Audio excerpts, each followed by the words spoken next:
बिस्मिल्लाहिर्रहमानिर्रहीम। अस्सलाम वालेकुम नाज़रीन, मैं हूं अहमद फ़वाद और आप देखते हैं मुझे मेरे यूट्यूब चैनल और फेसबुक पेज पर। नाज़रीन, एक और वीलॉग के साथ आपकी खिदमत में हाजिर हुआ हूं और आज के इस वीलॉग में मैं आपको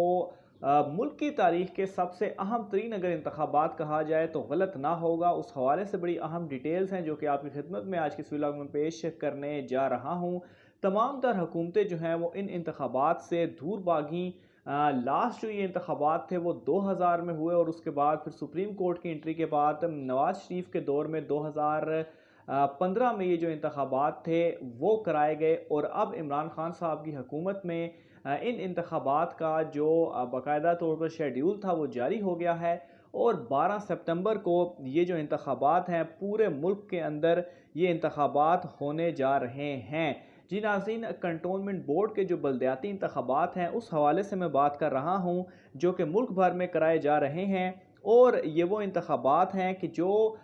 एक तो नॉर्मली हम कहते हैं कि आम इंतखाबात या जो आज़ाद कश्मीर के इंतखाबात की हम बात करते हैं, लेकिन असल में जो अवाम के अंदर से जो अवाम के रिप्रेजेंटेटिव होते हैं या जो अवाम के ज़्यादा करीब होते हैं, ये वो लोग होते हैं MNAs हो गए या MPAs हो गए जो मुख्तलिफ़ हलकों से इलेक्ट होकर सामने आते हैं असम्बली में। तो यकीनन अपने हलके की आवाम को वो रिप्रेजेंट करते हैं, लेकिन ग्राउंड लेवल पर उनकी जो पोजीशन होती है वो शायद इतनी ज़्यादा मजबूत नहीं होती जितनी ज़्यादा जो ग्रिप है वो इन नुमाइंदों की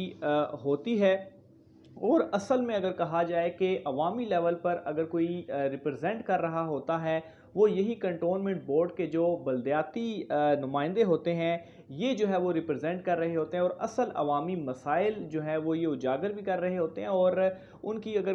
कहा जाए कि सही समझ बूझ अगर किसी को होती है तो वो इन लोगों को होती है। ऑब्वियसली MNAs MPAs वो एक अलहदा इंतखाबात और कंटोनमेंट बोर्ड के ये तमाम तर मामला जो हैं वो अलहदा है, लेकिन एट द एंड आपने रिप्रेजेंट जो है वो आवाम को ही करना होता है और आवाम की खिदमत जो है वो करनी होती है। तो बहरहाल नाज़रीन, ये कंटोनमेंट बोर्ड के जो असल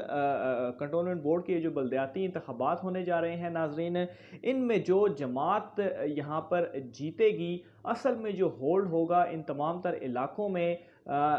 इन कंटोनमेंट बोर्ड इंतखाबात के जीतने के बाद वो उसी जमात का ही होगा और ग्राउंड लेवल पर उसकी जो रिप्रेजेंटेशन होगी वो मौजूद रहेगी। जो एक शेड्यूल जारी हुआ है उस हवाले से मैं आपको डिटेल्स बताता चलूँ तो नॉमिनेशन पेपर्स जो थे वो 26 और 27 तारीख यानी कि गुज़िश्ता माह जुलाई की 26 और 27 तारीख को उनकी डेट थी नॉमिनेशन पेपर्स जमा करवाने की। उनकी स्क्रूटनी जो थी वो 31 से लेकर 3 अगस्त तक की गई, जबकि जो फाइनल लिस्ट होगी कैंडिडेट्स की और जो सिंबल्स भी अलॉट किए जाएंगे तमाम उम्मीदवारों को, उसकी जो डेट है वो है 13 अगस्त, यानी कि 13 अगस्त को फाइनल जो एक लिस्ट हो जाएगी। तमाम जमातें जो कि इसमें हिस्सा ले रही हैं, पाकिस्तान तहरीक इंसाफ, मुस्लिम लीग नून, पीपल्स पार्टी या दीगर भी बहुत सारी जमातें हैं, उनके जो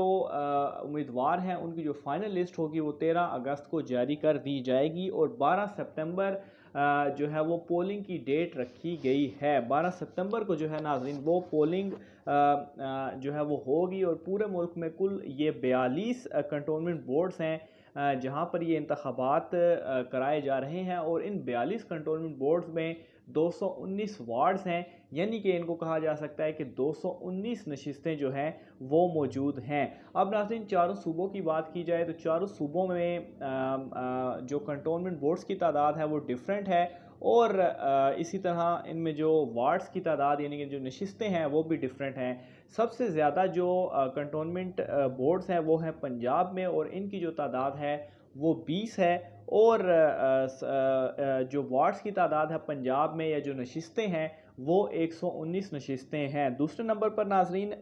KP का नंबर आता है जिसमें कंटोनमेंट बोर्ड्स की तादाद 11 है और इनमें नशिस्तों की तादाद 37 है। फिर उसके बाद नाज़रीन सिंध में कंटोनमेंट बोर्ड्स की कुल तादाद 8 है, लेकिन यहाँ पर नशिस्तें ज़्यादा है और नशिस्तों की तादाद 54 है। और जबकि आखिर में नाज़रीन बलूचिस्तान के हवाले से मैं बात करूँगा, बलूचिस्तान में कुल जो कंटोनमेंट बोर्ड्स हैं वो 3 हैं और इनमें वार्ड्स यानी कि जो नशिस्तें हैं वो कुल जो है वो 9 हैं। अब ये नाज़रीन मुल्क भर में कंटोनमेंट बोर्ड्स जो हैं ये कहाँ कहाँ पर हैं, किन किन इलाकों में हैं और किन किन एरियाज़ में ये इलेक्शन जो हैं वो होने जा रहे हैं, उन इलाकों के जो नाम है वो मैं आपके सामने रखता चलता हूँ। तो सबसे पहले तो नाज़रीन रावलपिंडी कंटोनमेंट है, फिर उसके बाद टेक्सला कंटोनमेंट है। अच्छा, ये सबसे पहले चूँकि मैं तरतीब से बताऊँगा तो ये सबसे पहले जो नाम होंगे 20 वो होंगे पंजाब, फिर केपी के, फिर सिंध और फिर उसके बाद बलूचिस्तान। तो पंजाब में रावलपिंडी कंटोनमेंट है, फिर उसके बाद टेक्सला कंटोनमेंट है, फिर उसके बाद वाह कंटोनमेंट है, फिर उसके बाद अटक कंटोनमेंट है, फिर उसके बाद कामरा है, फिर उसके बाद संजवाल है, फिर उसके बाद मंगला है, फिर उसके बाद मरी हिल्स, फिर उसके बाद जेहलम, फिर खारियाँ हो गया, फिर लाहौर कंटोनमेंट हो गया, फिर उसके बाद नाज़रीन गुजरांवाला हो गया, फिर उसके बाद सियालकोट हो गया, शोरकोट हो गया, फिर नाज़रीन उसके बाद सरगोदा हो गया, ओकाड़ा हो गया नाज़रीन, Multan cantonment, Bahawalpur cantonment, Quetta cantonment, Loralai cantonment, Peshawar cantonment, Nowshera cantonment, Risalpur cantonment और फिर उसके बाद Mardan cantonment, Kohat cantonment, Bannu cantonment, Dera Ismail Khan cantonment, फिर उसके बाद मरी गलीस कंटोनमेंट। ये जो मरी गलीस कंटोनमेंट है ये ऑब्वियसली मरी हिल्स मैंने स्टार्ट में एक बोला था, ये दोनों जो हैं वो डिफरेंट हैं। फिर उसके बाद नाज़रीन हवेलियाँ आ जाता है, फिर उसके बाद एबटाबाद कंटोनमेंट आ जाता है, फिर उसके बाद हैदराबाद कंटोनमेंट आ जाता है, फिर उसके बाद नाज़रीन फैसल है, फिर उसके बाद कोरंगी है, फिर उसके बाद क्लिफ्टन है और फिर उसके बाद नाज़रीन कराची कंटोनमेंट बोर्ड जो है। इन इलाकों में इन कंटोनमेंट बोर्ड्स में जो है वो इलेक्शंस का इनेकाद किया जाना है और 12 सितंबर की डेट जो है वो सामने आ चुकी है और 12 सितंबर को इन तमाम जगहों पर पोलिंग जो है वो की जाएगी। तमाम जो पॉलिटिकल जमातें हैं, ख़ास तौर पर पाकिस्तान तहरीक इंसाफ, पीपल्स पार्टी और मुस्लिम लीग नून, तीनों जो हैं वो अपना ज़ोर लगा रही हैं इन कंटोनमेंट बोर्ड इंतखाबात में। ख़ास तौर पर जो उम्मीदवार हैं, उम्मीदवारों को यहाँ पर तमाम जमातों की जानिब से खड़ा किया गया है। हिकमत अमली जो है वो अपनी बनाई जा रही है। ऑब्वियसली कैंपेन के हवाले से भी चीज़ें चल रही हैं, लेकिन ये बहुत अहम साबित होने जा रहे हैं। जनरल इंतखाबात जो 2018 में हुए, फिर उसके बाद गिलगित बल्तिस्तान इंतखाबात देख लें और फिर उसके बाद अभी रिसेंटली जो आज़ाद कश्मीर इंतखाबात हुए हैं, PTI की हुकूमत ने बड़ी ज़बरदस्त कारकर्दगी तीनों इंतखाबात में दिखाई और ये इंतखाबात जीते। और अब ये कंटोनमेंट इंतखाबात जो हैं वो भी इसी तरह से ही लग रहा है, क्योंकि ये जो लोग हैं बेसिकली रिप्रेजेंटेटिव तो होते हैं अवाम के, लेकिन यहाँ पर भी सेम एज हासिल होता है जो कि हुकूमती उम्मीदवार होते हैं उनके जीतने का। तो ऑब्वियसली PTI को एक इस चीज़ का एज तो ज़रूर हासिल होगा, लेकिन